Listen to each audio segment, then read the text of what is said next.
At my only son's wedding, I was told to go sit with the caterers because I was not really family. That's how far the disrespect went after everything I had sacrificed. My name is Maxine Rhodes, and what I'm about to tell you isn't some made-up drama. It's my life. It's the story of how I went from being humiliated at the very celebration I helped make possible, to showing everyone who the real boss was in my family. Before I go any further, let me know in the comments where you're watching from. And if you've ever lived through family betrayal like this and would like to share your story, drop a message in the comments. You will get more information on how to share your story with others, just like I am doing with you right now. I remember walking into that hall with my head high, even though deep inside I carried the weight of being both mother and father to my son for years. I expected to sit where mothers are meant to sit, at the front, in a place of honor, recognized for the years I had poured into his life. I raised Dion Rhodes with everything I had, after losing my husband too early. And yet, when I entered that hall, all of that history, all of that love, was erased with a single sentence. The bride, Taryn Whitaker, looked me dead in the eyes with a kind of coldness I had never seen from her before. She didn't even bother to lower her voice or hide it in whispers. She said, "My husband said you're not really family, so go sit with the caterers. And I want you to understand this." Those weren't her words alone. She quoted my own son. My blood. My only child. I stood there for a moment, dressed modestly but beautifully, thinking maybe I misheard her. The music was loud, people were moving around, laughter filled the air. But no, she repeated it with a little smirk as though she had won something. Around us I caught a few looks. Some guests glanced quickly and turned away. Others pretended not to hear. That's the thing about family betrayal. Most people don't step in, they just watch it unfold. I didn't argue. I didn't raise my voice. I didn't make a scene. Smiled. I smiled at the same people who were waiting for me to break down. I smiled at my son as he avoided my gaze and pulled at his suit jacket, pretending to be busy greeting guests. I smiled even as I turned away from the tables where mothers of the bride and groom were meant to sit proudly, and walked toward the side of the hall like an outcast. Do you know how humiliating it is to be told to sit among the people serving food, when you're the one who raised the very man they were celebrating? To have your motherhood erased in front of strangers. That's not just insult, that's cruelty. And Dion allowed it. He let that moment happen without saying a word. As I sat quietly, I could hear the clinking of silver trays, smell the heat from the kitchen door every time it opened, and feel the weight of eyes judging me. Some whispered that maybe there was bad blood between us. Others speculated I had done something to deserve it. That's how quickly a mother's dignity can be stripped away in public, without anyone asking for the truth. But let me tell you something. That smile I gave them wasn't weakness. It wasn't defeat. It was strategy. Because deep inside, as I sat among the caterers with grease-stained aprons brushing past me, I already knew. This story wouldn't end the way they thought. The humiliation was only the beginning. And the day would come when every single one of them, my son included, would learn that Maxine Rhodes wasn't someone you could push aside without consequence. When I sat at that wedding and forced a smile while being pushed to the side, what Taryn and Dion didn't realize is that I carried scars they would never understand. People often see the final picture and assume it was easy getting there. But the truth is I carried the weight of an entire family on my shoulders. When my husband, Harold Rhodes, passed away unexpectedly, my life changed overnight. Dion was just a boy then, barely old enough to understand what it meant to lose a father, but old enough to look at me with questions in his eyes I couldn't answer. From that day forward, it was just me and him, and I swore I would never let him feel the kind of lack I felt as a child. I worked long hours at 2 jobs in those early years. I was a secretary by day, a cleaner at night, and on weekends I picked up extra work wherever I could. There were nights I came home so exhausted I barely made it to bed before the sun started creeping in. And yet I still made breakfast for my boy because I wanted him to know stability even when I was breaking inside. I sewed his school uniforms by hand to save money. I walked miles instead of paying for the bus so I could keep his lunch money untouched. Every small thing added up, and still it never felt like enough. The business I built came out of desperation, not luxury. I started with one small vending cart that sold sandwiches and coffee to workers on their breaks. I used Harold's old folding table and a cooler that barely kept things cold. But slowly I grew. I learned where to buy cheaper supplies, how to market by word of mouth, how to stand outside in the rain with a smile until people trusted me. That cart turned into two, and then into a small shop. By the time Dion was in high school, Rhodes Deli was the neighborhood's go-to stop, and the profit was enough to pay for his clothes, his sports, his trips, even his college fund. He didn't always see me hustling behind the counter until midnight, but it was me who made sure he never had to want for anything. When Harold died, I also had to fight for the house. His job had left behind an insurance policy, but it came with so much red tape that for months it looked like the money would slip away into the hands of the bank or distant relatives who barely knew us. I stayed up late reading legal letters, teaching myself how to navigate contracts, praying I wouldn't lose the roof over our heads. In the end, I secured that house in my name, making sure Dion would always have a home to come back to. I thought it was the smartest decision I had ever made, to anchor us in a place of safety. Through all of this, I denied myself things I longed for. I went without vacations, without new clothes, without even updating the furniture in that house for years.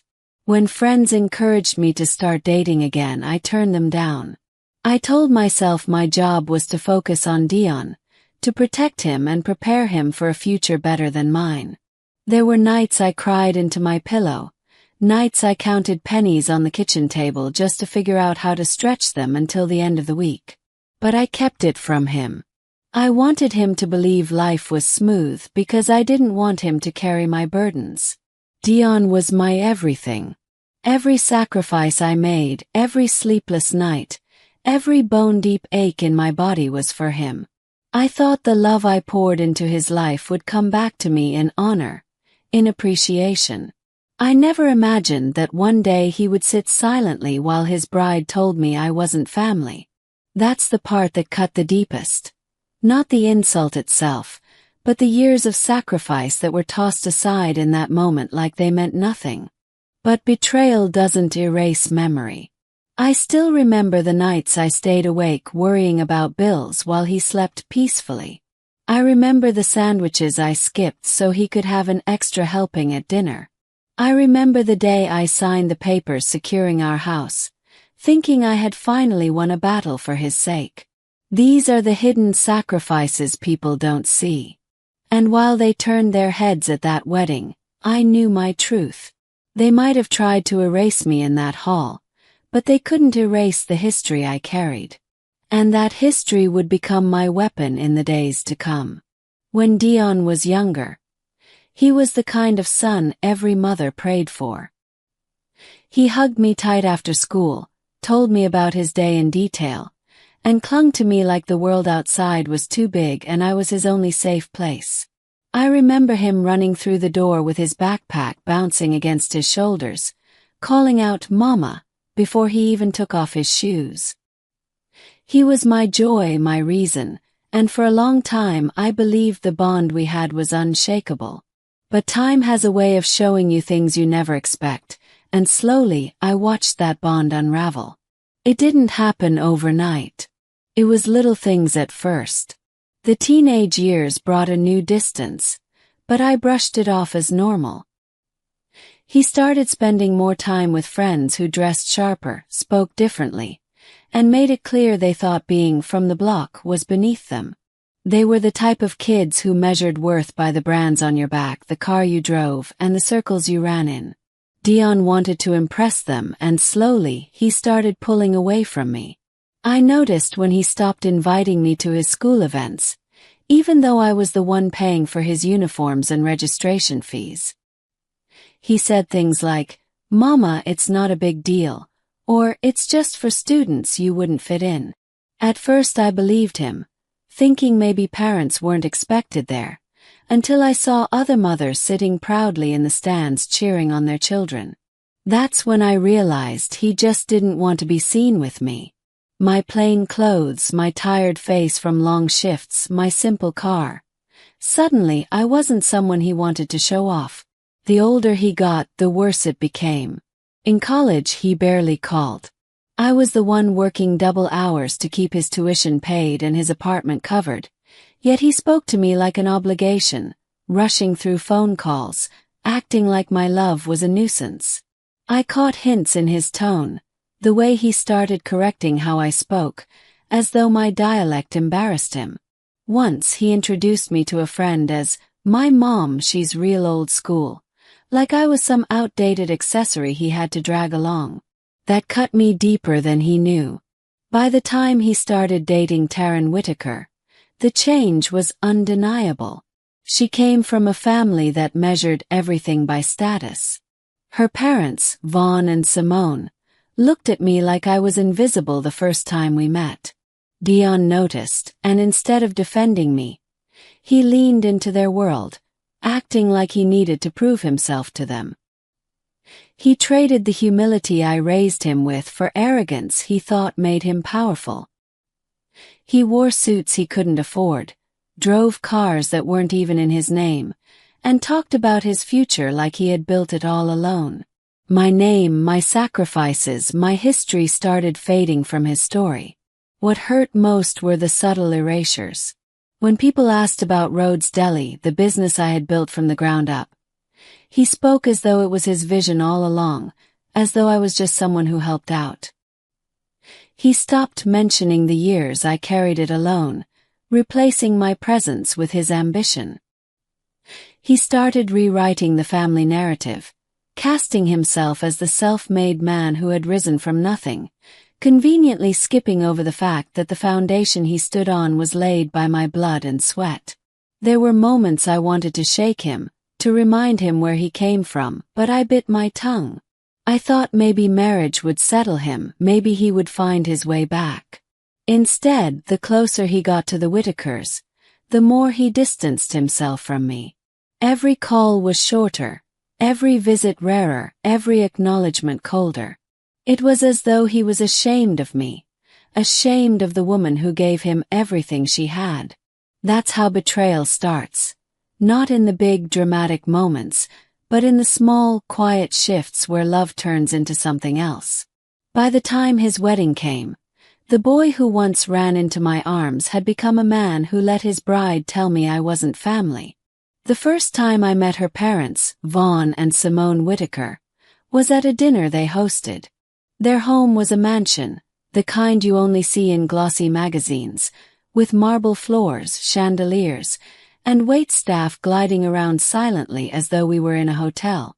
I came dressed in my best, a simple navy dress I had saved for special occasions, but the way Simone's eyes scanned me from head to toe told me she saw nothing but ordinary. She smiled, but it was the kind of smile that doesn't reach the eyes, polite on the surface, dismissive underneath. Vaughn barely looked at me at all. His attention focused on Dion, already speaking to him like a young man being groomed for bigger things.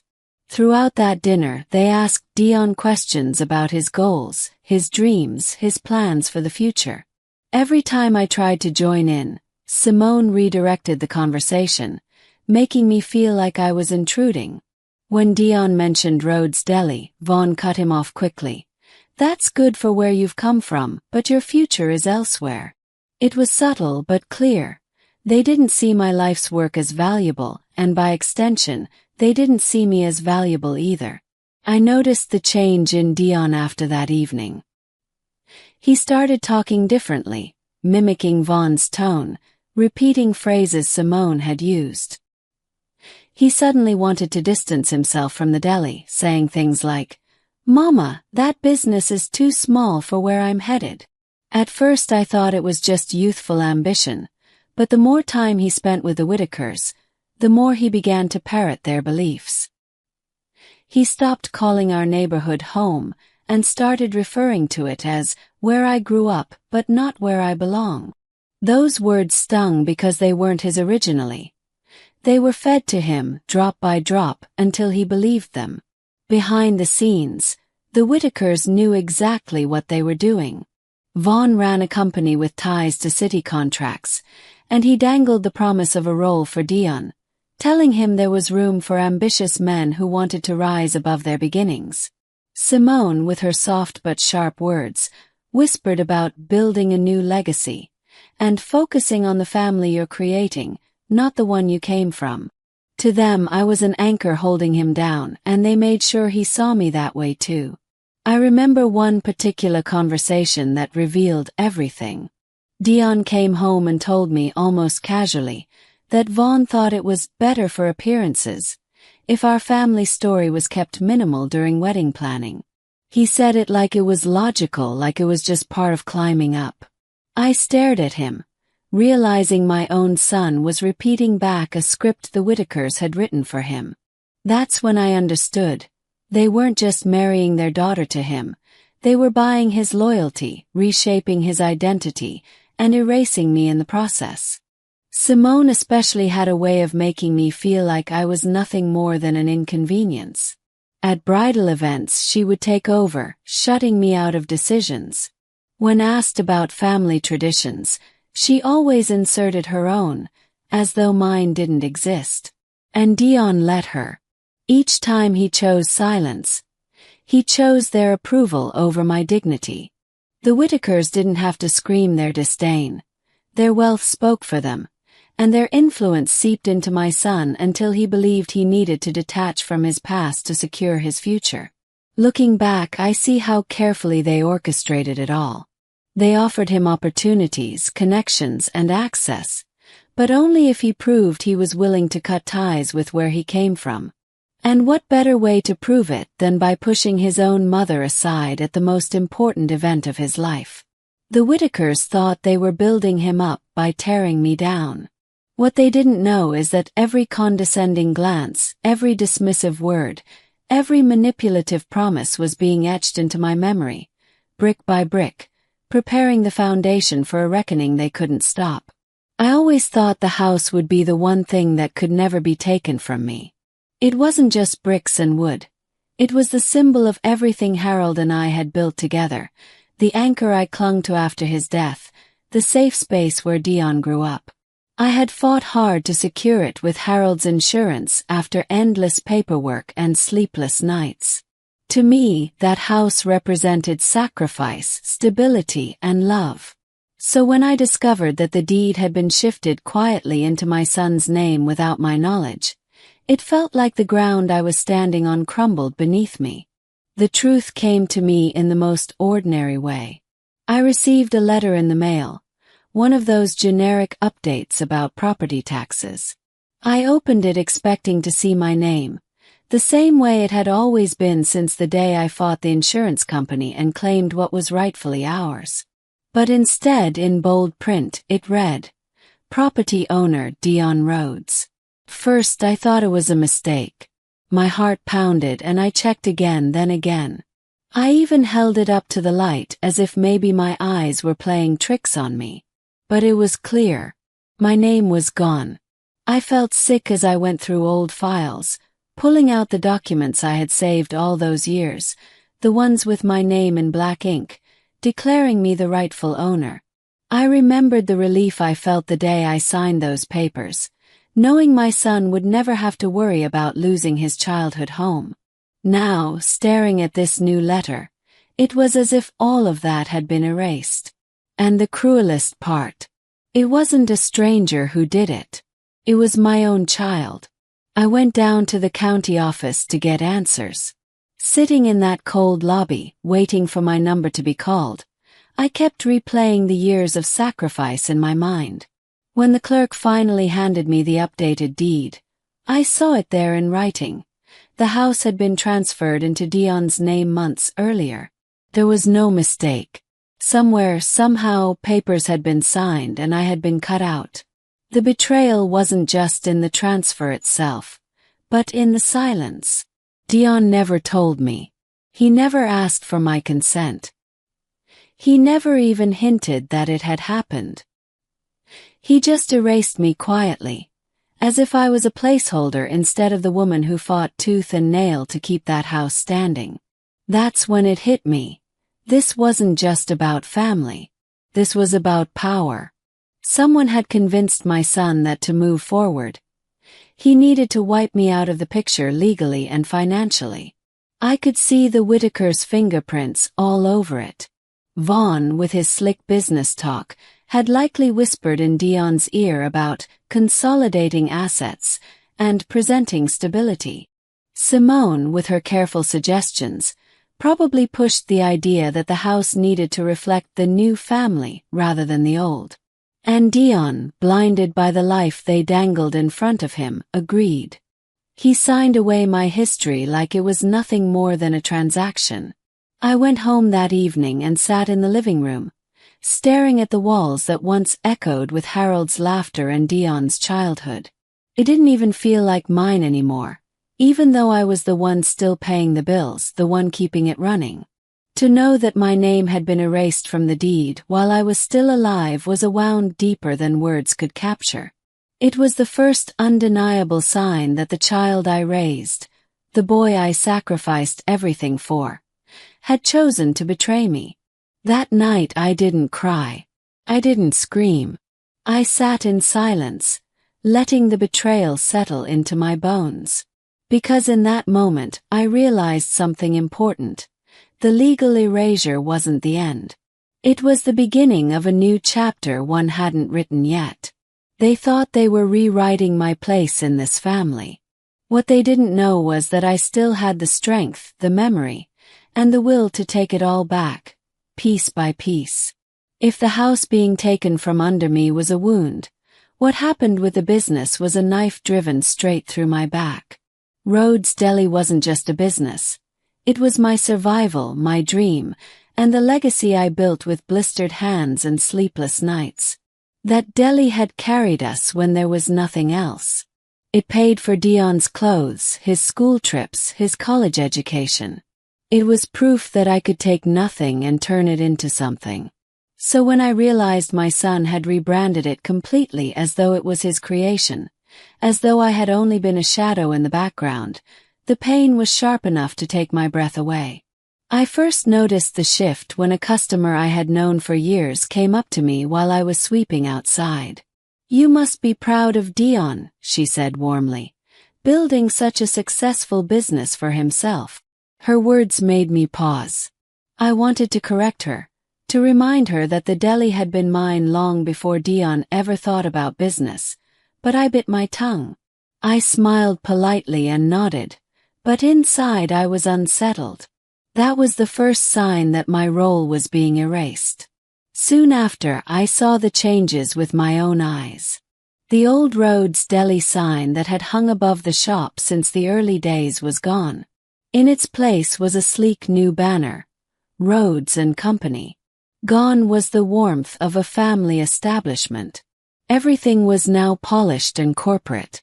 Flyers listed Dion as the owner, speaking of his vision and his leadership, as if I had never existed. My name was nowhere to be found. I went through the books and legal papers, only to discover what I feared. My name had been removed from ownership records. Without even a conversation, without a single acknowledgement, I was cut out of the business I had built from the ground up. Decisions were made without me. Suppliers who once shook my hand now asked to speak only to Dion. When I showed up at the shop, some of the new workers looked at me like I was just an extra pair of hands sweeping the floor. To outsiders, I had become just the help. The humiliation wasn't in being seen sweeping or cleaning. I had done that with pride for years. The humiliation was in being erased from the history of the very thing I created. Dion would walk through the shop in his tailored suits, speaking to customers about growth and expansion, and never once mention how it all began. Never once did he tell them about the mornings I woke up before dawn to bake bread, or the nights I stood behind the counter until my legs ached. He had taken my story, painted over it, and replaced it with his own version. I could see the Whitakers' influence again. Vaughn loved to brag about image and branding, about how businesses had to be packaged properly to be respected. To him, I wasn't the kind of image that fit into the future. Simone's sharp tongue likely reminded Dion that no one wanted to invest in a business with a widowed woman's name at the forefront. So my son, my own flesh and blood, agreed to erase me. He let them convince him that his rise depended on cutting me out completely. There's a different kind of pain in watching your own child erase you. Strangers can wound you, friends can disappoint you, but when it's the one you gave life to, the one you carried, fed, and sacrificed for, it cuts in a way nothing else can. To the world, Dion looked like a man on the rise, building his empire. To me, he looked like a thief, stealing not money but legacy. And the hardest part was knowing he believed I would stay silent, that I would swallow this just as I had swallowed the insult at the wedding. But I've learned something about silence. It can be mistaken for weakness, but it's often the space where strength is gathering. They thought they had written me out of the story.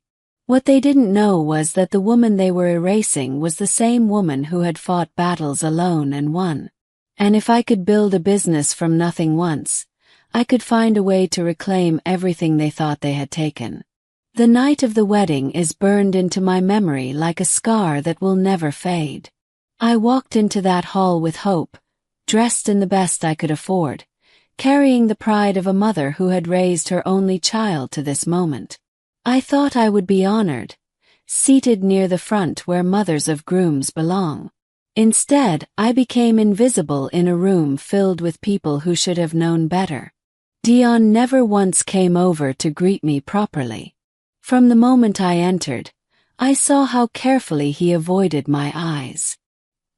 He floated around the room in his crisp suit, shaking hands, laughing with guests, kissing Simone on the cheek like she was the one who had raised him, while I stood at the edge waiting for acknowledgement that never came. Taryn's parents, Vaughn and Simone, were glowing with pride, as though this was their victory alone. Simone's face lit up every time someone congratulated her, and Vaughn made sure everyone knew this union was more than just love. It was a merger of status and ambition. They looked at me briefly, offering nothing more than the kind of cold nod you give a stranger, before turning back to their circle. Every move they made screamed ownership, like they had claimed my son fully and erased the part of him that came from me. The whispers began quickly, low enough that people thought I couldn't hear. Some guests looked at me with pity, others with curiosity. I caught fragments of sentences. Is that his mother? Why isn't she seated up front? Maybe there's some history we don't know. The pity stung worse than the whispers. I didn't need strangers speculating about my place at my own child's wedding. Yet I held my head high, because if there's one thing life has taught me, it's that dignity in silence can be louder than a scream. When it was time for speeches, my name was never mentioned. Dion thanked Vaughn and Simone for their support, praised Taryn for being his rock, and spoke about building a future with family by his side. Each word landed like a blow. Family by his side, he said, yet he looked right past me.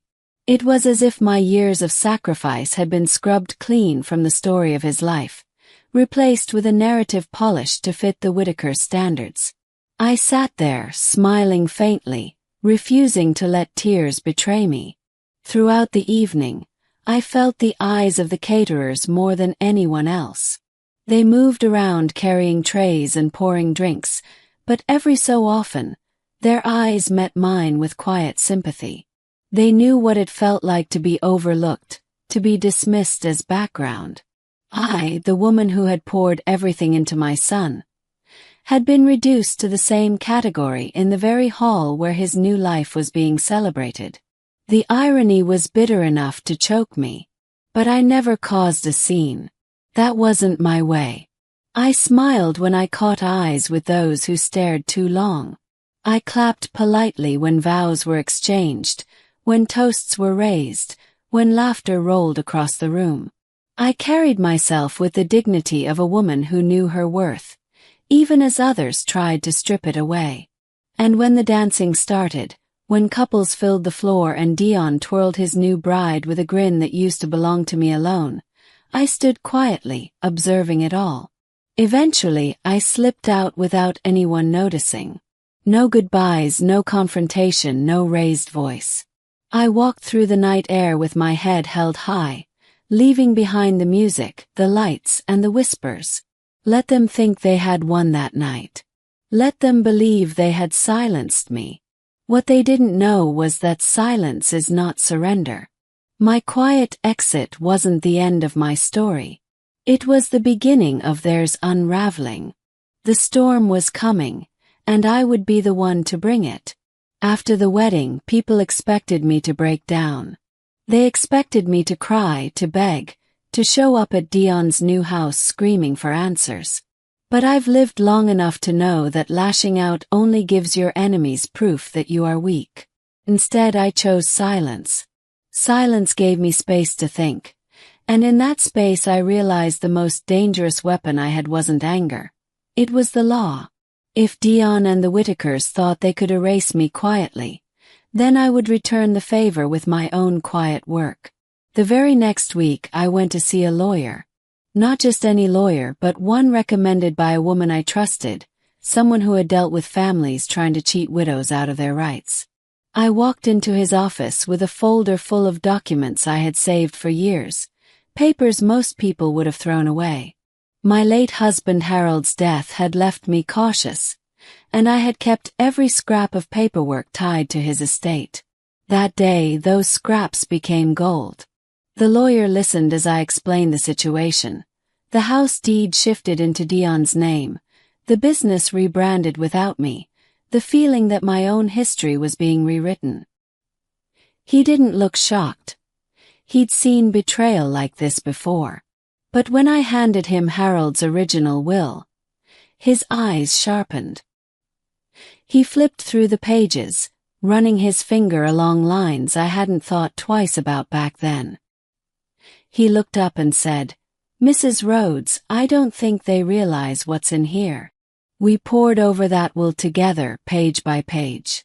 Harold had been meticulous, even if I hadn't understood it all at the time. Buried in the legal language were clauses that protected me more than I knew. There were stipulations about ownership transfer, protections for the surviving spouse, and even conditions tied to the business should anything happen to him. Clauses that meant the house and business were meant to remain under my control, not Dion's, not anyone else's, unless I chose otherwise. Somehow, those clauses had been ignored or conveniently overlooked when Dion made his moves. The lawyer explained that as long as I still had the original signed and notarized documents, I had leverage. Real legal leverage. I sat there in that office feeling a mix of emotions. Anger at Dion for what he had done, fury at the Whitakers for pushing him, but also a cold satisfaction knowing that the very foundation they thought they had taken from me was still mine to claim. For once, the sleepless nights I had spent buried in paperwork after Harold's death finally made sense. I hadn't realized it back then, but by holding on to everything, I had kept a weapon in my hands. From that day forward, I treated the investigation like a mission. I didn't argue with Dion. I didn't confront Taryn. I didn't whisper to anyone in the neighborhood. I went about my days as though nothing had changed, working quietly, smiling politely, all while collecting more evidence. Bank statements, business records, old letters from Harold's employer. Anything that could strengthen my case, I gathered and tucked away. I learned quickly that silence unnerved people more than shouting. The Whitakers probably thought I had accepted defeat, but in truth, I was building the case that would one day rip their illusion apart. At night, when the house was quiet and the memories of Harold weighed heavy on me, I sat at the kitchen table with stacks of papers spread out. Each page reminded me of the battles I had already fought and won, and every new discovery lit a fire inside me. They had underestimated me. They thought of me as ordinary, as powerless, as someone who would stay in the corner where they had shoved me. What they didn't know was that behind my smile, I was sharpening my blade. I had decided, if they wanted to play with power and erase me from the story, then I would fight them with something stronger than emotion. I would fight them with the truth written in ink and sealed with signatures. And when the time came, the very law they thought protected them would turn against them. The deeper I dug into Harold's will, the clearer it became that my husband had tried to protect me in ways I hadn't even realized. Harold wasn't a perfect man, but he had always been cautious, always thinking ahead about how to keep me and Dion safe if anything happened to him. In those first years after his death, I had been too overwhelmed with grief and responsibility to comb through every detail. I just trusted the lawyers handling the estate to do their job. But now, sitting across from my own attorney and reading those pages again, I understood how much had been buried, ignored, or perhaps deliberately overlooked. One clause in particular made my breath catch. It stated in plain terms that the marital home would remain under the sole control of the surviving spouse for the remainder of her life, and could not be transferred, sold, or reassigned without her written consent. That meant that no matter what paperwork Dion had filed, no matter whose name was showing up on the current deed, the original instructions tied that house to me until the day I died. My signature was the key, and I had never given it. Another clause covered the business. Harold had written that any income-generating venture started during our marriage, including Rhodes Deli, was to be considered marital property. The will made it clear that as long as I lived, I retained equal ownership and authority. Dion could work there, he could even expand it, but he could never lawfully erase me from its foundation. And yet, that's exactly what he had tried to do. Those words, drafted in Harold's careful hand and notarized years before, were like a lifeline pulling me back from the edge of despair. I looked at my lawyer, and for the first time since the wedding, I felt a sense of control. He explained that these clauses were not vague suggestions. They were binding. They had legal weight that no rebranding, no manipulation, and no paperwork filed behind my back could undo. My late husband had ensured that I would always have the final say. The Whitakers, with all their wealth and influence, had overlooked this. They thought they had buried me. But Harold had written my power into ink long before they came into the picture. I sat there quietly, running my hand across the faded paper, remembering the man who had once sat at our kitchen table, filling out forms with a serious expression. Back then, I thought he was just being practical. I didn't know those very signatures would become my shield years later, when my own son turned against me.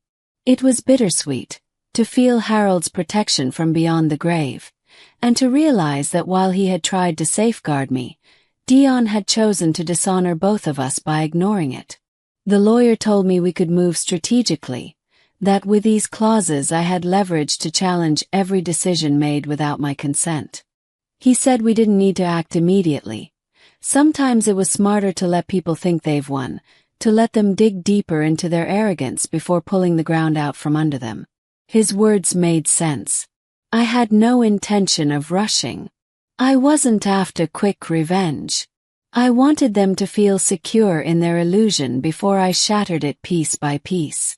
Walking home that day, I felt a calm I hadn't felt in months. The humiliation of being told to sit with caterers, the erasure from my home and business, the whispers at the wedding, all of it now sat in a different light. They thought I had nothing.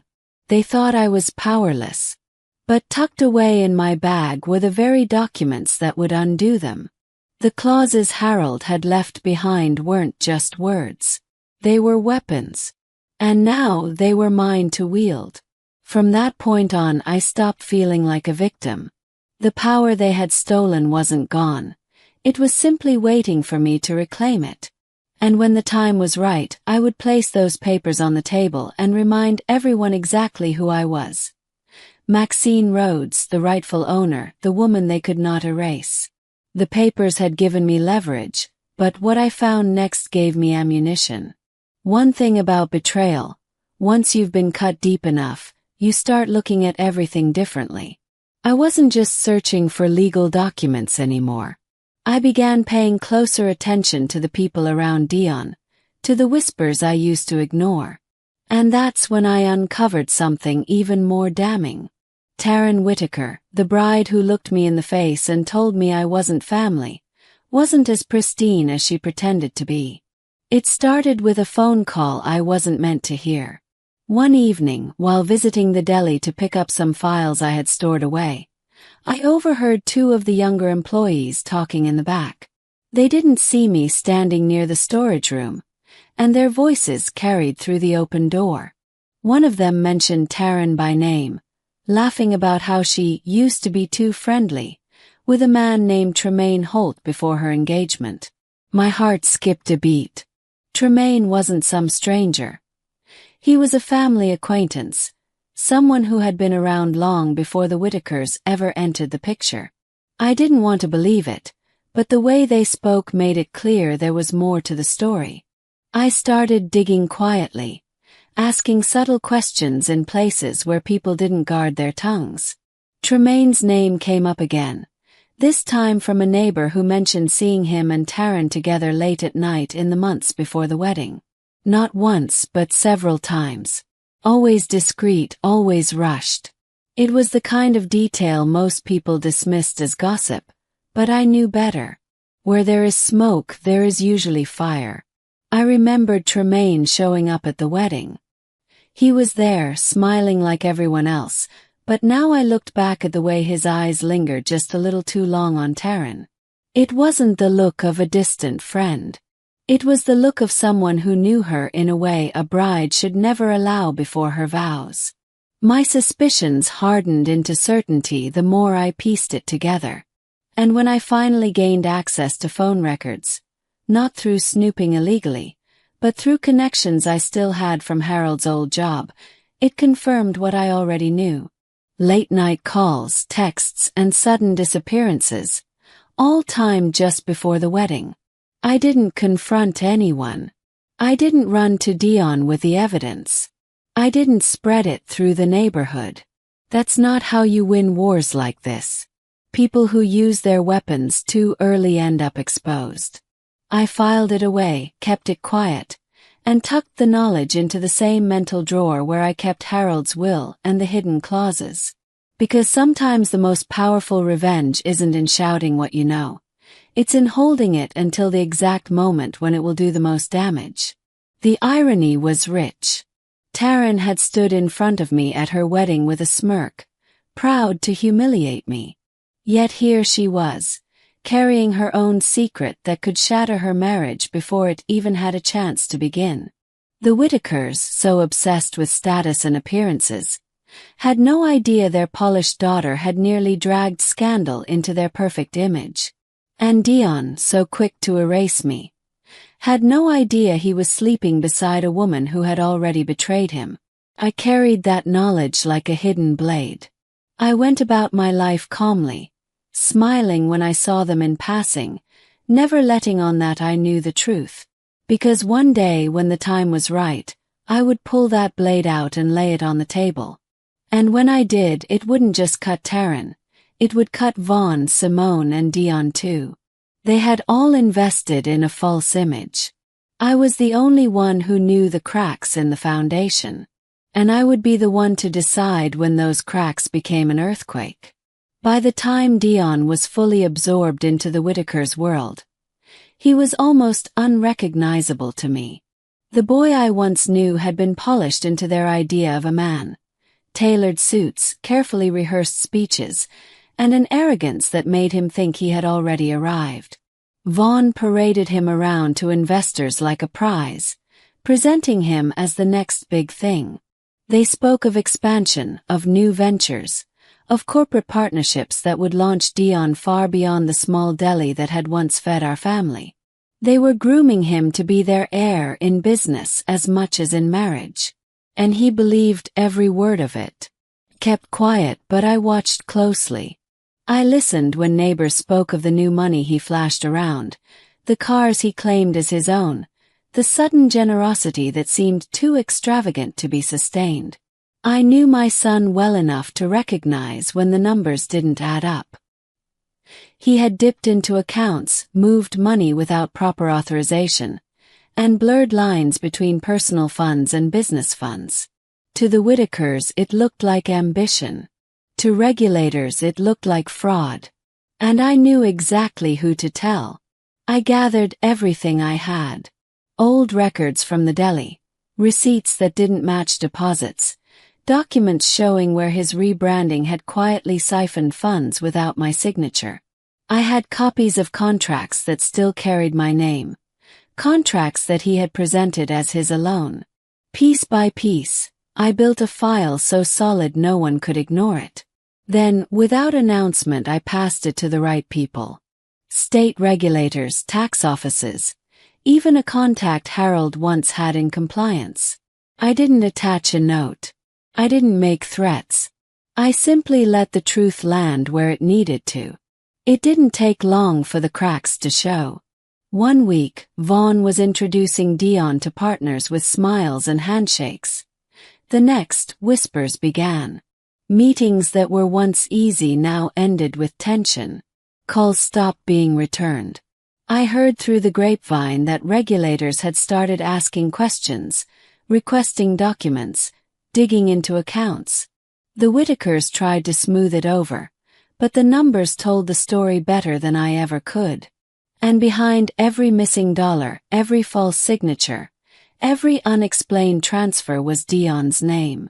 Dion, in his arrogance, thought he could juggle it.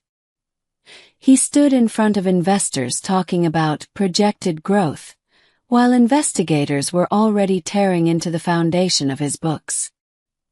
He smiled for cameras at business events, not realizing doors were already closing quietly behind him. The same people who once praised him began pulling back, not wanting to be associated with the smell of scandal. The Whitakers, so careful about appearances, tried to downplay it. But in their circles, reputation is currency. And once it starts to crumble, it doesn't stop. I watched it all from a distance, never once raising my voice or revealing my hand. They thought I was still sitting quietly in the corner, erased from the story. But it was my file, my evidence, my patience that set the collapse in motion. For every contract they stole from me, I gave one back to the regulators. For every dollar they shifted without consent, I highlighted the paper trail. And with every move, the empire they thought they were building for Dion turned to ash. The beauty of it was in the silence.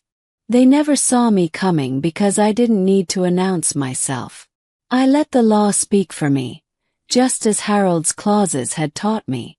And as those partnerships began to dry up, as Vaughn's proud introductions turned into awkward explanations, I knew the Whitakers were starting to feel the weight of underestimating me. They wanted to erase my name from history. Instead, they had tied their future to my son's reckless mistakes. Mistakes I made sure the world could see. That was the moment I understood the power of patience. Revenge isn't always loud. Sometimes it's in the quiet crumble of everything your enemies built on lies. The house they thought belonged to them was the same house I had fought for after Harold died. It was the place where Dion took his first steps, where birthdays were celebrated, where I stayed up nights counting pennies at the kitchen table. They thought a simple transfer of paperwork could erase me, but they didn't understand. The law had already secured my right to that home long before they made their move. So when the time was right, I made mine. I worked with my lawyer quietly, never once tipping off Dion or Taryn. With Harold's will as my shield, We filed the proper documents to restore my authority over the property. Every I was dotted, every T crossed, every seal made official. When the process was complete, the house was mine again in the eyes of the law, exactly as it should have been all along. I didn't call Dion to explain. I didn't warn him. I wanted him to see for himself that the foundation he thought he had stolen was never his to claim. The day they tried to move in was the day my silence finally spoke. Their belongings had been delivered ahead of them. Fancy furniture, boxed-up clothes, little trinkets Taryn had bragged about at her bridal shower. But when the truck arrived, the driver found the locks already changed. Instead of opening the door to a warm waiting home, they found their possessions neatly placed outside on the curb. And pinned to the front door, sealed in plastic, was a legal notice. My name at the top. My lawyer's signature at the bottom. A simple declaration that the property was under my control, backed by Harold's will and the law they thought they could sidestep. Neighbors watched quietly as the scene unfolded. Some peeked through blinds, others whispered from porches. Dion, once so sure of himself, stood in shock. His suit jacket pulled tight as though he could hold himself together with fabric alone. Taryn, dressed in expensive shoes unsuited for the pavement, argued with the delivery men as if they could undo what had already been done. They looked at the notice again and again, disbelief written all over their faces. I didn't stand there to witness it. I didn't need to. My presence was in the paper pinned to the door, in the locks that no longer opened for them, in the belongings stacked outside like a public reminder that arrogance has consequences. They had erased my name from the deed, but I had placed it back with more power than before. And in that moment, they realized that the house they had counted on as their marital foundation was gone. It wasn't just about reclaiming walls and windows. It was about reclaiming my dignity. That home was never theirs to claim, and by throwing them out before they could even step inside, I reminded them that their power was borrowed, temporary, and fragile. They had tried to strip me of security, and instead I had stripped them of theirs. When I walked through the front door later that evening, keys jangling in my hand, I felt no guilt. The rooms were quiet, filled only with my memories and Harold's spirit. For the first time in a long time, I felt the house was truly mine again. Not because I had taken it, but because I had defended it. And as I sat in that living room, I knew this was only one piece of the reckoning. They had been shown the door, but there was still more to come. The Whitakers had built their lives on image. Every dinner party, every charity gala, every smile polished for the cameras. It was all about appearing untouchable. For a while they succeeded. People admired them for their wealth, their connections, their daughter's picture-perfect marriage to a man they claimed was ambitious and destined for greatness. But secrets have a way of spilling out, especially when pride blinds people to the cracks already forming beneath their feet. It started quietly, as these things always do. A whisper here, a knowing glance there. Taryn's affair with Tremaine Holt wasn't something I needed to expose myself. Scandals have their own way of crawling into the light when the time is right. I simply held the information until the moment it would do the most damage. And that moment came sooner than even I expected. Someone who had seen too much, someone who couldn't keep it in, let it slip. Within weeks, the whispers spread through the same social circle that once applauded the Whitakers. The story was irresistible. The glamorous bride, married into a carefully staged union, had been entangled with a family acquaintance before her vows. It was betrayal wrapped in humiliation, the kind of scandal that money couldn't polish away. At first Vaughn and Simone tried to control it, dismissing it as lies, but the truth had too many witnesses. Tremaine himself didn't bother to hide when asked. His silence, his smirk, was enough confirmation. At the same time, the financial cracks I had already set in motion deepened. Regulators pressing Dion made their inquiries public. Contracts stalled, deals were cancelled, and investors pulled out. The Whitakers, once so proud of their rising son-in-law, suddenly found themselves tied to fraud investigations and whispered accusations of corruption. What had been their strength, flaunting their connections and wealth, became the very thing people questioned. How much did they know? Were they covering for him? Those questions spread like wildfire. And society is cruel in its judgment. The same people who had raised glasses of champagne in their honor now turned cold. Invitations dried up. The smiles that once welcomed them became thin and tight. Behind their backs, people whispered about betrayal, arrogance, and the fall of a family that had flown too close to the sun. Vaughn's business associates stopped returning his calls. Simone's so-called friends turned their attention to newer, shinier circles, leaving her stranded in rooms where she used to shine. For Taryn, the humiliation was harsher still. Every event she entered carried unspoken judgment. Women whispered about her choices. Men exchanged smirks when her name was mentioned, and the very family that had looked down on me now looked down on her. Vaughn and Simone's warmth toward their daughter turned cold, their disappointment obvious even in public. The Whitakers were a family obsessed with perfection, and Taryn had tainted their image in a way they couldn't spin or hide. As for Dion, his arrogance wilted under the weight of it all. He was no longer the polished son-in-law they paraded around. He was the husband made a fool of, the businessman exposed as reckless, the man who had betrayed his own mother only to watch his new family discard him too. The glamorous image he thought he had stepped into disintegrated piece by piece, until all that was left was a hollow shell. I didn't need to lift a finger. The power of truth and time did the work for me. I simply watched as the same people who laughed when I was told to sit with the Caterers now whispered about the Whitakers' fall from grace. They had tried to erase me for being too ordinary. Now it was their own secrets, their own betrayals, that made them objects of ridicule. And I knew, as I held my head high in the very neighborhood they once dismissed, that this was only the beginning of their reckoning. It's strange how life has a way of turning the tables.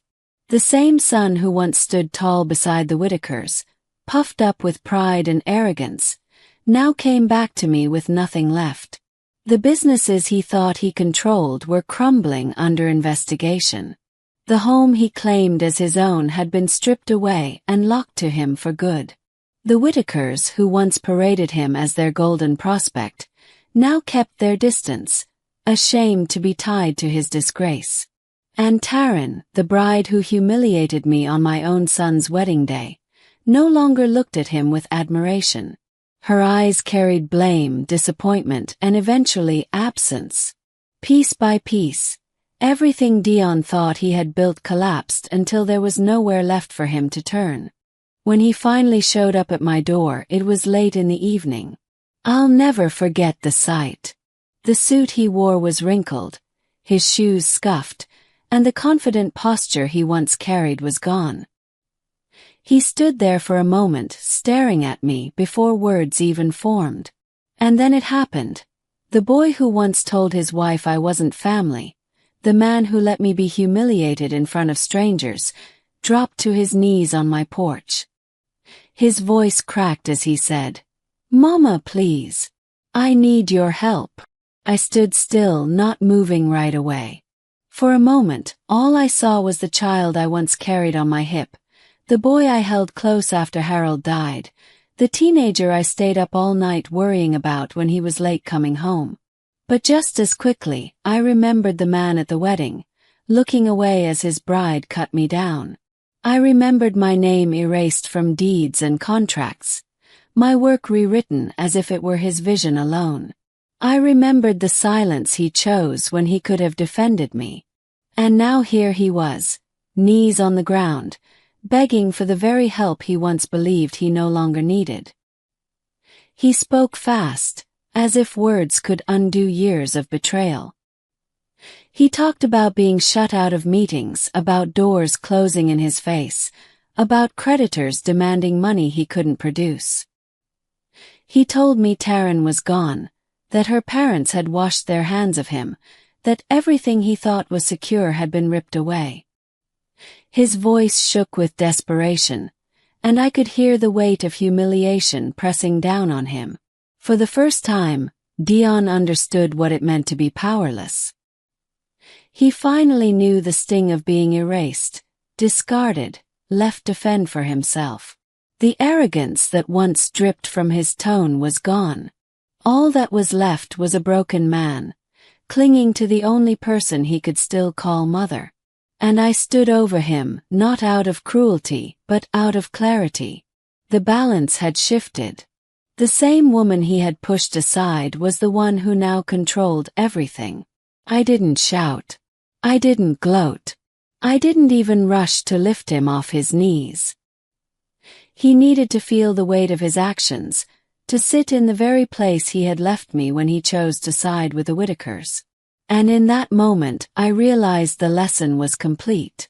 Life had delivered him back to me, stripped of illusions, stripped of arrogance, and stripped of the false family he had chosen over his own blood. That night, as he knelt before me, I knew the story had come full circle.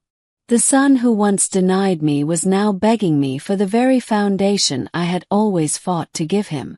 And though my heart ached at what had been lost between us, I couldn't ignore the truth. Respect and loyalty can't be forced. They must be earned. I didn't curse him. I didn't remind him of every sacrifice I made. I didn't need to. My silence, my survival, and my control spoke louder than any words could. He would remember it every time he thought of the house he couldn't enter, the business he couldn't claim, and the family name he had tried to rewrite. I had shown him, without ever lifting my voice, that a mother's worth can never be erased. In the end, I walked through my home with my head high, the same walls Harold and I once built now secured under my name once more. I looked at the deli sign and knew that my story, not theirs, would carry on. I didn't need applause. I didn't need anyone's validation. The victory was mine in its quiet, unshakable form. I had reclaimed my husband's legacy, secured my future, and reminded my son, and anyone watching, that dignity, patience, and truth are the sharpest weapons of all. And that is how I won. Not by shouting. Not by begging, but by standing firm in who I was. They told me to sit with the Caterers.